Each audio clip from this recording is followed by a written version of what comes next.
देख लीजिए। इसके अलावा दोस्तों आज की इस वीडियो में मैं इस पूरे पार्ट को लाइन बाय लाइन ढंग से समझाऊंगा। वीडियो थोड़ी लंबी हो सकती है दोस्तों, क्योंकि हर एक लाइन का बहुत गहरा मतलब है इसके अंदर।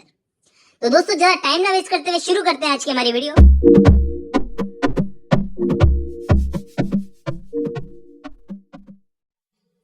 तो इस पोएम की शुरुआत होती है इस लाइन से, अप्रैल इज द क्रूएलेस्ट मंथ। कि अप्रैल जो अपने साथ स्प्रिंग को लाता है उसको यहाँ पे क्रूएलेस्ट बता दिया, क्रूर बता दिया। Breeding lilacs out of the dead land. इस मंथ को क्रूएलेस्ट क्यों बोला है? क्योंकि इस मंथ में मरे हुए फूलों को जान मिल जाती है।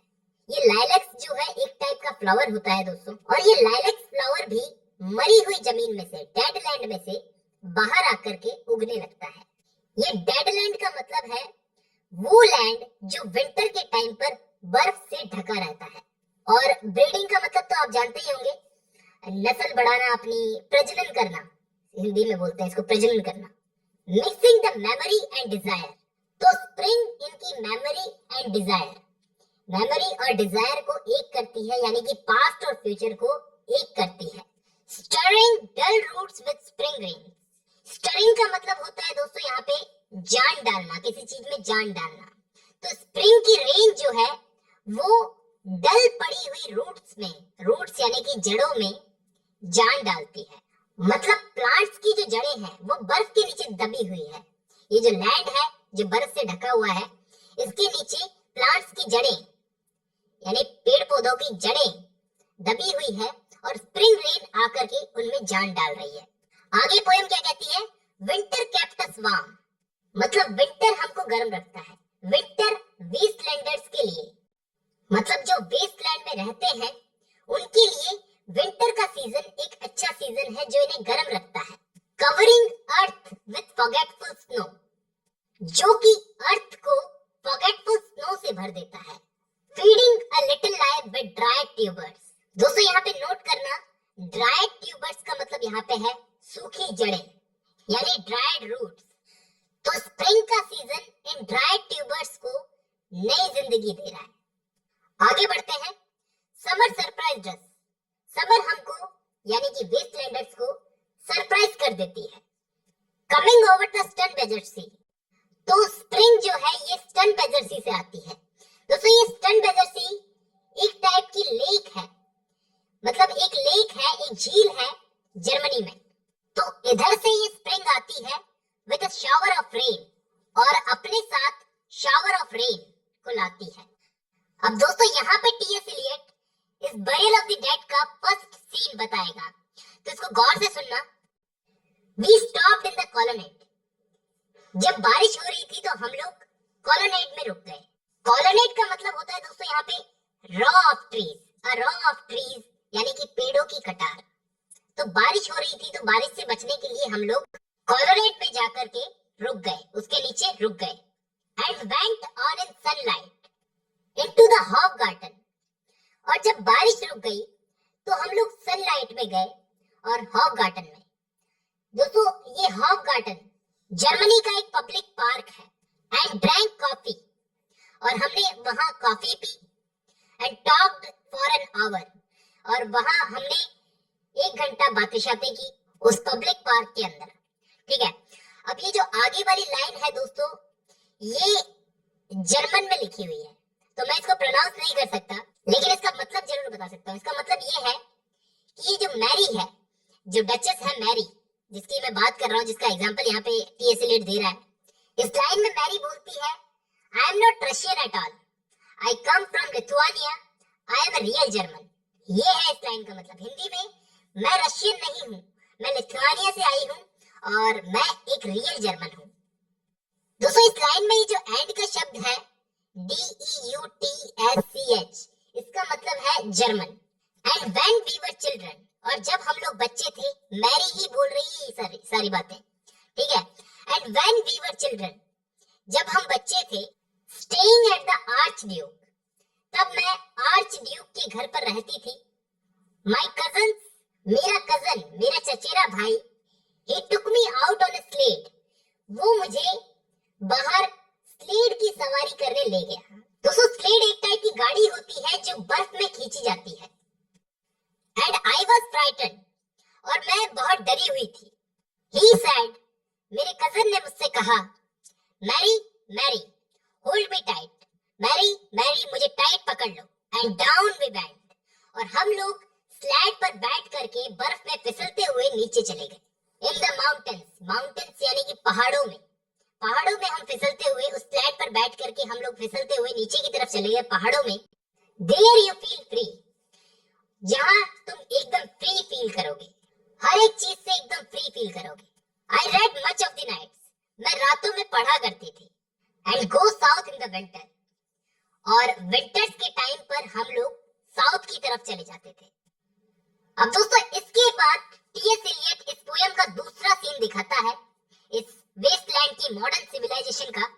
और दोस्तों इस सीन की शुरुआत ही एक सवाल से होती है, what are the roots that clutch, what branches grow out of this stony rubbish, कि कौन सी जड़ें यहाँ पे टिकेंगी, कौन सी ब्रांचेस यहाँ ग्रो होंगी इस पथरीली बंजर जमीन में। ये स्टोनी रबिश का मतलब है पथरीली बंजर जमीन। आगे बढ़ते हैं, सन ऑफ मैन। देखिए दोस्तों यहाँ पे सन ऑफ मैन का मतलब है क्राइस्ट, जीसस क्राइस्ट। ये दोस्तों बाइबल में बोला जाता है क्राइस्ट को सन ऑफ मैन, ठीक है। तो आगे बोलते हैं कि son of man you can not से और गैस, कि तुम गैस भी नहीं कर सकते, और you know a heap of broken images, कि जिंदगी बस टूटी हुई तस्वीरों का एक ढेर है। वेयर द सन बीट्स, दोस्तों यहाँ पे वेयर द सन बीट्स का मतलब है यहाँ पे पेड़ पौधों का उगना इम्पॉसिबल है। And the dead tree gives no shelter, और यहाँ पे सिर्फ और सिर्फ केवल मरे हुए पेड़ हैं जो कोई भी शेल्टर नहीं दे सकते। द क्रिकेट नो रिलीफ, और ना ही यहाँ पर क्रिकेट है, क्रिकेट का कोई म्यूजिक है जो कोई रिलीफ दे। And the dry stone no sound of water, दोस्तों इस लाइन का मतलब ये है कि यहाँ पे एक स्पिरिचुअल प्यास है, एक आध्यात्मिक प्यास है, और पानी का कोई नामो निशानी नहीं है। नो साउंड ऑफ वाटर, कोई साउंड ही नहीं है पानी का। There is shadow under this red rock, come in under the shadow of this red rock, मतलब इस रेड रॉक में सिर्फ एक ही शैडो है, वो है क्रिश्चियन चर्च। दोस्तों यहाँ के लोगों के पास मात्र एक ही शेल्टर है। इसका मतलब यह है कि यहाँ के लोगों के पास मात्र एक ही शेल्टर है, एक ही सहारा है, वो है रिलीजन, जिसको एक शैडो बताया यहाँ पे टीएस एलियट ने। और ये रिलीजन वाली शैडो परमानेंट है। आगे बोलते हैं, and I will show you something different from either, इसका मतलब ये है कि और मैं तुम्हें दिखाऊंगा दो डिफरेंट टाइप ऑफ शैडोज। अब यहाँ पे कौन सी दो डिफरेंट टाइप ऑफ शैडोज दिखाएंगे टीएस एलियट हमको, आगे जो दो लाइनें आ रही है इनके अंदर ये डिफरेंट टाइप ऑफ शैडोज बताएंगे। Your shadow eight morning striding behind you, तो ये पहली टाइप की शैडो बताई है इस लाइन में, वो शैडो जो मॉर्निंग के टाइम पे अपेयर होती है। जब हम सूर्य के सामने खड़े रहते हैं मॉर्निंग के टाइम में, तो शैडो हमारे पीछे बनती है। स्ट्राइडिंग का मतलब है अपेयर होना। दूसरी टाइप की शैडो कौन सी बताई है, अगली लाइन में बताई है, और your shadow at evening rising to meet you, और दूसरी शैडो है शैडो ऑफ इवनिंग, या कह लो shadow of death which is rising to meet you, मतलब वो शैडो जो तुम्हारे आगे बनती है, शाम के समय में बनती है, इवनिंग टाइम में। I will show you fear in a handful of dust, मैं तुम्हें दिखाऊंगा एक डर, which is a handful of dust, मतलब एक ऐसा डर जो जिंदगी भर साथ में रहता है, जन्म से मृत्यु तक। अब दोस्तों इसके बाद ये चार लाइनें जो है ये जर्मन में लिखी हुई है, और इन चार लाइनों को रिचर्ड वैगनर की ट्रिस्टन एंड आइसोल्ट से लिया गया है। और दोस्तों ये एक कोटेशन है, और इस कोटेशन का मतलब है my Irish child where are you lingering. दोस्तों ये लाइनें एक सेलर का मतलब समझते हो एक नाविक ने अपने बिलव्ड से सेपरेट होते वक्त कही थी। इसके बाद एक और सीन दिखाते हैं टीएस एलियट इसमें, you gave me hyacinth first a year ago, they called me the hyacinth girl. Hyacinth एक टाइप के फ्लावर होते हैं दोस्तों, तो ऐसा लग रहा है इन दो लाइनों से कि जैसे कोई वुमेन है, वो इन लाइनों में बोल रही है कि 1 साल पहले उसे किसी ने हायसिंथ फ्लावर्स दिए थे, तो सब लोग उसे हायसिंथ गर्ल बुलाते थे। आगे, yet when we come back late from hyacinth garden, और जब हम लोग हायसिंथ गार्डन से लेट वापस आए, तो ये वुमेन बोलती है कि I could not speak a word, I could not see anything, my eyes were failed का मतलब I could not see anything। और दोस्तों ये जो लाइन है, your arms full and your hairs wet, इसका मतलब ये है कि जो हायसिंथ गर्ल है, हायसिंथ गर्ल और इसके लवर के बीच में जो लव अफेयर था, उसकी एक्साइटमेंट को ये लाइन दिखाती है। तो I could not speak and I could not see anything, I was neither living nor dead, क्योंकि अब इसका लवर इसको भूल गया है। And I knew nothing, मतलब मैं कॉन्शियस नहीं थी, I was not conscious। Looking into the heart of light, the silence, मतलब मैं खड़ी रही, देखती रही, the core of the life, which was silent। और ये जो लास्ट लाइन है, ये भी जर्मन में लिखी हुई है दोस्तों, और इस लाइन का मतलब है desolate and empty the sea। अब दोस्तों इसके बाद का जो सीन है, वो है मैडम सेसोट्राइस का। Madam सेसोट्राइस famous क्लेयरवॉयंट। क्लेयरवॉयंट का मतलब है फॉर्च्यून टेलर, जो भविष्य वगैरह बताते हैं। तो मैडम सेसोट्राइस जो है, वो एक भविष्य बताने वाली महिला है। हैड अ बैड कोल्ड, और उनको बहुत बुरी तरीके से कोल्ड हो गया है, जुकाम हो गया है।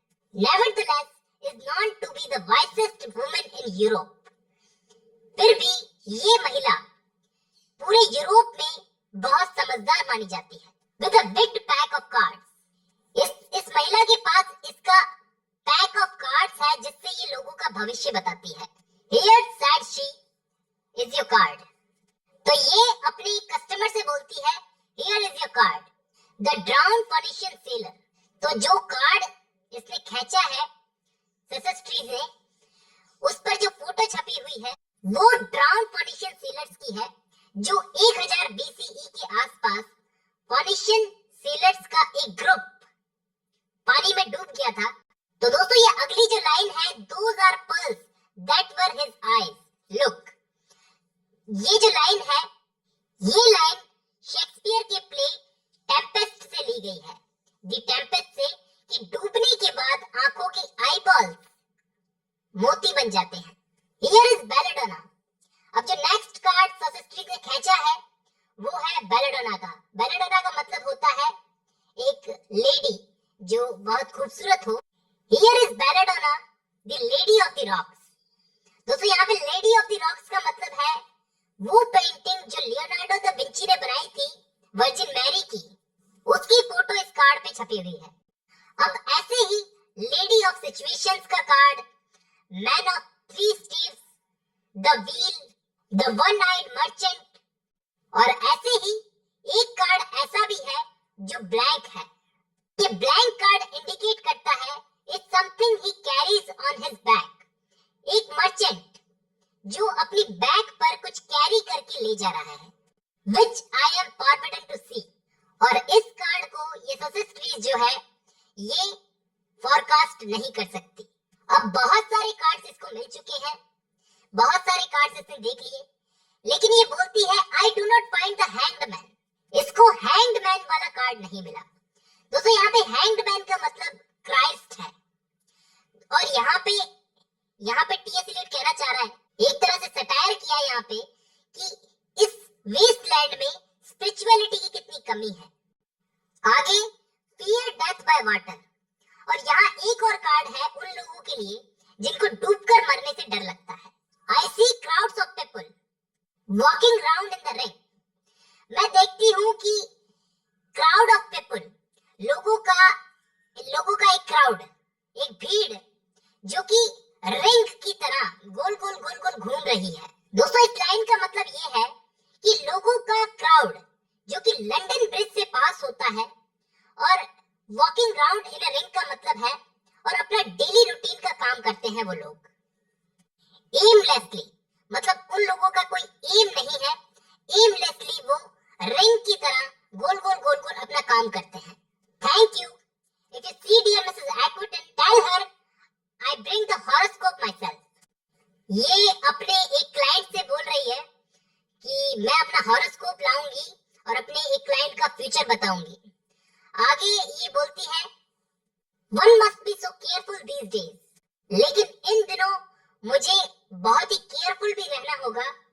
ये क्यों ऐसा बोल रही है कि मुझे केयरफुल रहना होगा? क्योंकि दोस्तों ये फोरकास्टिंग जो है, ये जो लोगों का भविष्य बताने का काम है, फोरकास्टिंग करना, ये एक इलीगल बिजनेस है जिससे पुलिस इसको पकड़ सकती है। इसलिए ये बोल रही है कि मुझे बहुत केयरफुल रहना होगा। इसके बाद टीएस इलियट बोलते हैं अनरियल सिटी। अब ये अनरियल सिटी लंदन को बोला है टीएस इलियट ने।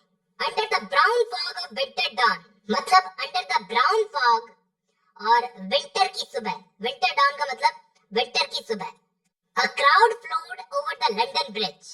लोगों का एक क्राउड लंदन ब्रिज से गुजर रहा है और ये लोग मैकेनिकली रोज की तरह अपने काम पर जा रहे हैं। So many I had not thought, death had undone so many. I had not thought का मतलब मुझे विश्वास नहीं होता, death had undone so many. लोग कैसे मैकेनिकली पास हो रहे हैं इस ब्रिज से। यहाँ पे लंदन को हेल कहा गया है, जहन्नुम कहा गया है, और बोला गया है कि दाते हेल के दरवाजे के बाहर खड़ा है और देख रहा है कि how the people are passing through the hell. Sighs short and infrequent were exhaled, और वो बहुत सारी सोल्स की, बहुत सारी आत्माओं की आह सुनता है, आह की आवाज। And each man fixed his eyes before his feet, और जो ये लोग लंदन ब्रिज पर चल रहे हैं वो नीचे अपने पैरों की तरफ देख रहे हैं। उनकी आईज फिक्स्ड है उनके पैरों की तरफ। उनमें से कोई भी ऊपर नहीं देख रहा, सबके सब नीचे देख करके चल रहे हैं। Flowed up the hill and down king William street, और ये क्राउड ब्रिज से पास होकर किंग विलियम स्ट्रीट में पहुंचता है। To where the Saint Mary Woolnoth, near the church of Saint Mary Woolnoth, kept the hours with a dead sound of final stroke of 9, और ये crowd Saint Mary वूलनॉथ के church के पास पहुंचता है जहां एक बिग क्लॉक टावर है, और ये क्राउड उस चर्च के पास से निकलता है और वो चर्च की जो घड़ी है, वो क्लॉक है, वो 9 o'clock का टाइम दिखा रही है। इसे इलियट ने डेड साउंड बोला है क्योंकि जब ये घड़ी 9 बजाती है तो बहुत ही पेनफुल साउंड होता है इन लोगों के लिए, क्योंकि इन लोगों को काम पे जाना होता है, वही अपना डेली रूटीन का वर्क करना होता है। और उन्हीं लोगों में से मैंने एक आदमी को देखा जिसे मैं जानता था, एंड स्टॉप्ड हिम, और उसे रोका, क्राइंग स्टेटसन, उसे चिल्ला करके मैंने रोका, Stetson you were with me in the ships at Mylae, तुम वही हो जो मेरे साथ फर्स्ट प्यूनिक वार में लड़े थे, जो कि माइली नाम की जगह पर हुई थी। That corpse you planted last year in your garden, वो कॉप्स जो तुमने लास्ट ईयर अपने गार्डन में बोई थी। अब आप ये सोचोगे कि कॉप्स की स्पेलिंग यहाँ पे तो लाशों की लिख रखी है, मतलब कॉप्स तो एक तो फसल होती है, उसकी स्पेलिंग CROPS होती है, लेकिन यहाँ पे इलियट ने कॉप्स लिखा है, यानी कि मुर्दे। तो वो जो तुमने लास्ट ईयर अपने गार्डन में बोई थी, has it begun to sprout, क्या वो उगना शुरू हो गई? Will it bloom this year, क्या वो इस साल उग गई? और has the sudden frost disturbed its bed, या फिर अचानक आई ठंड ने उसे बर्बाद कर दिया? Oh keep the dog for health, तो तुम डॉग्स को उससे दूर रखना। दैट्स फ्रेंड टू मैन, जो कि आदमी के दोस्त होते हैं, ऐसी बात नहीं है। और his nails he will dig it up again, वो अपने नाखूनों से खोद खोद कर उसको बर्बाद कर देगा। और दोस्तों ये जो लास्ट लाइन है ये फ्रेंच में लिखी गई है, इसमें इसका मतलब ये है, you hypocrite reader, my fellow, my brother. और ये लाइंस चार्ल्स बैडलेयर की फ्लावर्स ऑफ ईवल में से उठाई गई है। ये एक फ्रेंच पोएट थे